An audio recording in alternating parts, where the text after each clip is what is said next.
नमस्कार. या ठिकाणी आता आपण पाहू शकता रात्रीचे जवळपास 11 वाजले. आज 1 तास झाला या ठिकाणी बरेच भाविक भक्त या ठिकाणी येऊन आहेत. 1000 किलोमीटरवरून आलेले आहेत.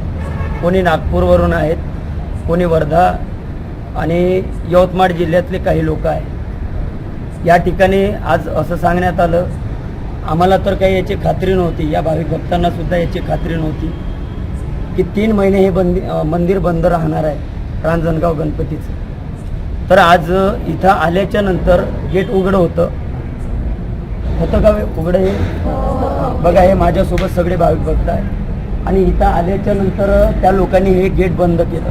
त्याच्यानंतर आम्ही रिक्वेस्ट केली. पुजारी आतमध्ये होता. लगेच पुजाऱ्यांना बोलवण्यात आलं.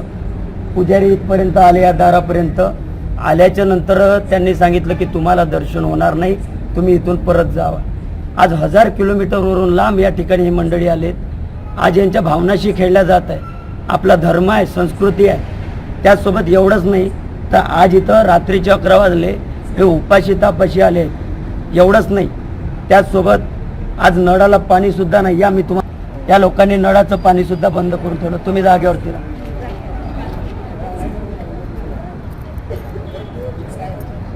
हे बघा, हे नळाचं पाणी सुद्धा बंद आहे. या ठिकाणी नळ सुद्धा चालू होत नाही. आज यांनी पाणी प्यायचं कुठं? बघा, नळाला पाणी सुद्धा बंद केलं. मी विचारलं इथल्या सिक्युरिटी गार्डला, त्यांनी मला सांगितलं की इथलं 3 महिने दर्शन बंद राहणार आहे, त्याच्यामुळं नळ बंद केली. मग आलेले हे भाविक भक्त कुठं पाणी प्यायचं? यांनी कुठं राहायचं, कुठे जायचं? यायचं फक्त यांची इच्छा एकच आहे. ट्रस्टच्या अध्यक्षांना सुद्धा फोन केला की आम्हाला फक्त 5 मिनटं दर्शनासाठी सोडा, आम्ही 1000 किलोमीटरवरून लांब आलो. पण यांच्या बोलण्याला कोणी मान्यता दिली नाही. आज या ठिकाणी एखादी VIP मनुष्य आला असता किंवा एखादी कोणीही म्हणा, VIP म्हणा, त्यामधला जर मागच्या गेटमधून यांनी सोडला असता. पण आज हे भाविक भक्त या वेळेला इथं येऊन सुद्धा यांची कोणी मनोकामना पूर्ण करायला तयार नाही. म्हणजे हा धर्म आपला असा आहे का? आज हिंदू धर्मामध्ये जर असं घडत असेल तर मग काय एवढ्या मंदिराचा उपयोग काय आहे? बघा, म्हणून आज हे कळालं पाहिजे की आपण लोक मंदिरात येऊन दान करतो. कशासाठी करतो? त्या मंदिराचं वैभव वाढलं पाहिजे, त्या मंदिराची कीर्ती दूर केली पाहिजे, पसरली पाहिजे. पण या लोकांच्या, त्या भाविक भक्ताच्या भावनेशी खेळलं जात आहे. आज या तुम्हाला दाखवतो.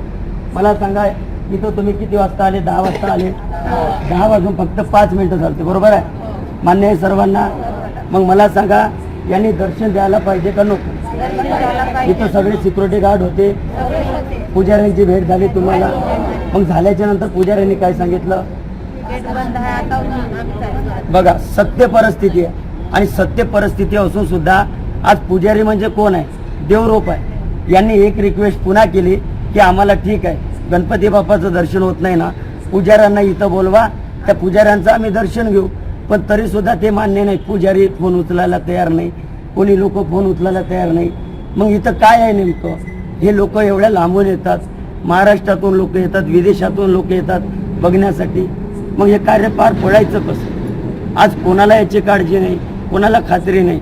बघा, शक्य झालं तर मंदिर हे कशासाठी आहे याची खात्री पहिले करा. नाही तर यांच्या भावनाशी जसं खेळला गेला आहे ना, तसं आपल्यासोबत सुद्धा झालं आणि 100% होणार आहे. बस याची प्रत्येकाने खात्री करावी.